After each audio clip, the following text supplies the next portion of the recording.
ভারতের মুসলিম সম্প্রদায় এবং বিরোধী রাজনৈতিক দলগুলোর প্রবল আপত্তির মধ্যেও লোকসভা ও রাজ্যসভায় পাশ হয়েছে বিতর্কিত ওয়াকফ বিল ২০২৫।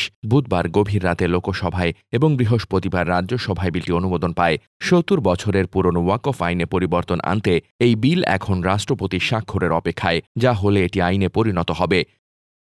বিরোধী দলের দাবি, নতুন সংশোধনীর ফলে ওয়াকফ বোর্ডের ক্ষমতা অনেকটাই খর্ব হয়ে যাবে, যা মুসলিম সম্প্রদায়ের জন্য উদ্বেগের বিষয়।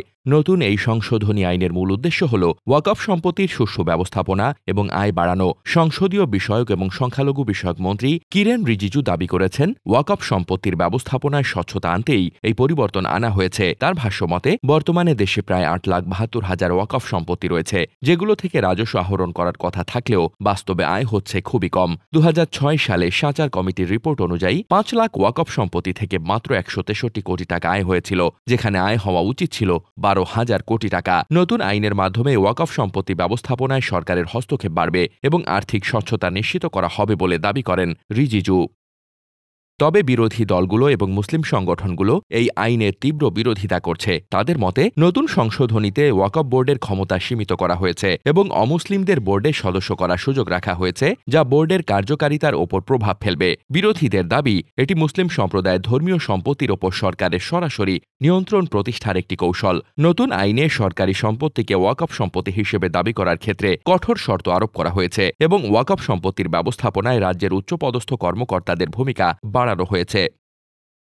বৃহস্পতিবার রাজ্যসভায় এই বিল নিয়ে প্রায় ১২ ঘণ্টার তুমুল বিতর্ক চলে। বিরোধীরা বিলের বিরুদ্ধে সরব হলেও শেষ পর্যন্ত ভোটাভুটিতে বিলটি ১২৮-৯৫ ভোটে পাশ হয়। ভোটের মাধ্যমে বিরোধীদের দাবি নাকচ করে সরকার বলছে, নতুন এই আইন মুসলিম সমাজের গরিব, নারী ও অনাথ শিশুদের স্বার্থ রক্ষায় কার্যকর ভূমিকা রাখবে। সাবেক প্রধানমন্ত্রী এইচ.ডি. দেবগৌড়া এই বিলকে সমর্থন জানিয়ে বলেছেন, এটি দরিদ্র মুসলমানদের রক্ষা করবে এবং সংবিধানের মৌলিক নীতির সঙ্গে সামঞ্জস্যপূর্ণ। তবে বিরোধীদের অভিযোগ, সরকার মুসলিমদের ধর্মীয় প্রতিষ্ঠানে সরাসরি হস্তক্ষেপ করছে এবং এটি একটি রাজনৈতিক উদ্দেশ্য প্রণোদিত পদক্ষেপ। নতুন আইনে বলা হয়েছে, কোনো ব্যক্তি ওয়াকফ ঘোষণার আগে তার সম্পত্তি থেকে উত্তরাধিকারীদের প্রাপ্য অংশ নিশ্চিত করতে হবে। বিশেষ করে বিধবা, তালাকপ্রাপ্ত নারী ও অনাথদের জন্য সুনির্দিষ্ট ব্যবস্থা রাখা হয়েছে। ওয়াকফ সম্পত্তি ব্যবস্থাপনার স্বচ্ছতা নিশ্চিত করতে আয় যদি ১ লাখ টাকার বেশি হয়, তবে সেটি নিরীক্ষা করাতে হবে এবং রাজ্যের নিরীক্ষকরা এটি তদারকি করবেন। এর পাশাপাশি কোনো সরকারি জমিকে ওয়াকফ সম্পত্তি হিসেবে দাবি করা হলে তার তদন্ত করবেন জেলা কালেক্টরের ঊর্ধ্বতন কোনো কর্মকর্তা। সরকারের পক্ষ থেকে বলা হয়েছে, এই সংশোধনীর ফলে ওয়াকফ বোর্ড আরও কার্যকর হবে এবং সম্পত্তির সঠিক ব্যবহার নিশ্চিত হবে। তবে বিরোধীদের আশঙ্কা, নতুন আইন মুসলমানদের ধর্মীয় অধিকার খর্ব করবে এবং দীর্ঘমেয়াদে ওয়াকফ বোর্ডের কার্যকারিতা দুর্বল হয়ে পড়বে।